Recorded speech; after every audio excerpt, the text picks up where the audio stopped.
The modern age in English literature marks one of the most revolutionary periods in literary history. Emerging in the late 19th and early 20th century, it reflects a radical break from traditional values and literary conventions. The modern age is shaped deeply by the dramatic social, political, intellectual, and cultural transformation that reshaped the worldview of that time. Honestly, I don't think any line captures the feeling of this era better than this one from W.B. Yeats. Things fall apart, the center cannot hold. Imagine a world where everything you thought was solid, your faith, the idea of progress, the world's social order, it's just crumbling right in front of you. That's the heart and the soul of the modern age. And this really leads to one question that just haunts the artist of that time. What happens when the old stories just stop making sense? You know, all those big traditional narratives about God and country and what it means to be human, if they are all broken, what do we even put in their places? The search for an answer to that question is what modernism is all about. Okay, so to really get up the art, we first have to get the world it came from, right? The early 20th century was just rocked by the massive shocks to the system. Think of them like a series of intellectual and historical earthquakes that completely shattered the old, stable, and kind of tidy Victorian worldview. And what's so wild is how these things just piled on top of each other. First up, you got Darwin. His work challenges the very foundation of religious certainty. Then comes Sigmund Freud, who basically tells us, hey, you know how you think you are all rational? No, you're actually driven by this hidden, messy, and unconscious mind. And just when you think it can't get more stable, the final blow comes. That is the World War I. It just proved that so-called civilized people were capable of this unimaginable brutality. And that shattered any last hope in the idea of inevitable human progress. And it all kind of gets summed up in this one simple powerful command from the poet Ezra Pound. Make it new. That became the rallying cry for the old movement. It was like he was saying, look, get rid of all these cliches, experiment like crazy, and create something that feels totally 100% authentic to the right now.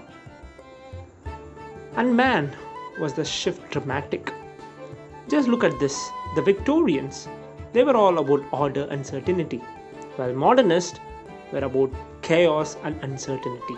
Victorians focused on describing the external world, what things looked like. But the modernists, they dove headfirst into the world inside a character's mind.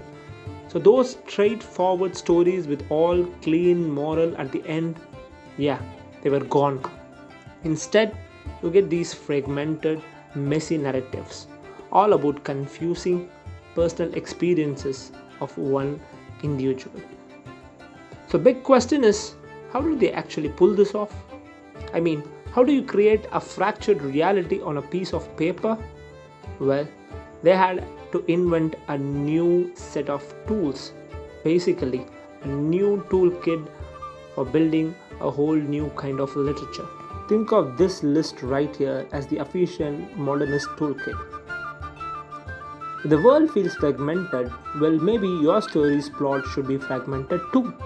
If the big new discovery is the inner self, you better find a way to show what's going on in there. Every single one of these techniques was a direct answer to the problems of the modern world.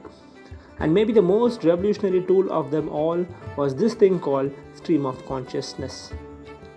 Instead of the narrator just telling Bob walked to the store, the writer just drops you inside the Bob's head.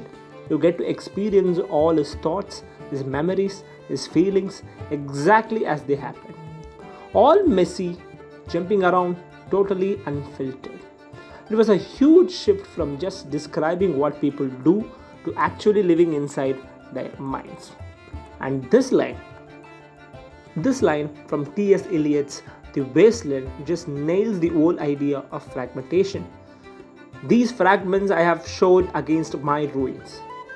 See, this modern artist wasn't trying to build something perfect, a shiny new building. They were more like a scavenger, taking the broken pieces of ruined culture, old myths, quotes from other books, random images, and piecing them together to create a new meaning. A meaning that started right at the wreckage and didn't look away. Of course, these amazing ideas didn't just appear out of nowhere. They were pioneered, they were perfected by a generation of absolutely brilliant writers, the real titans of the age. I mean, just look at some of these masters. We have got James Joyce, who basically perfected the stream of consciousness in his epic Ulysses. Then there is Virginia Woolf, who used it to explore the incredibly delicate inner worlds of her characters. You got T.S. Eliot, the absolute master of fragmentation. And it wasn't just about novels and poetry, even in plays you had guys like G.B. Shaw and much more.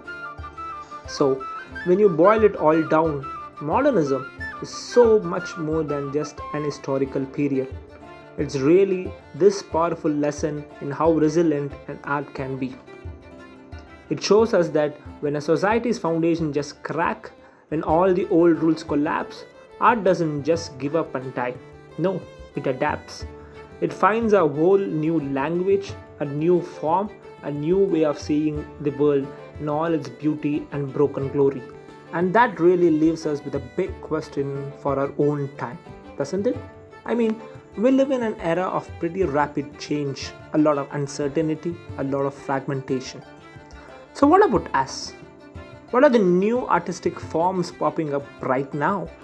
What are the new stories we are telling to try and make sense of our own world? Well, I leave it to you. Thank you.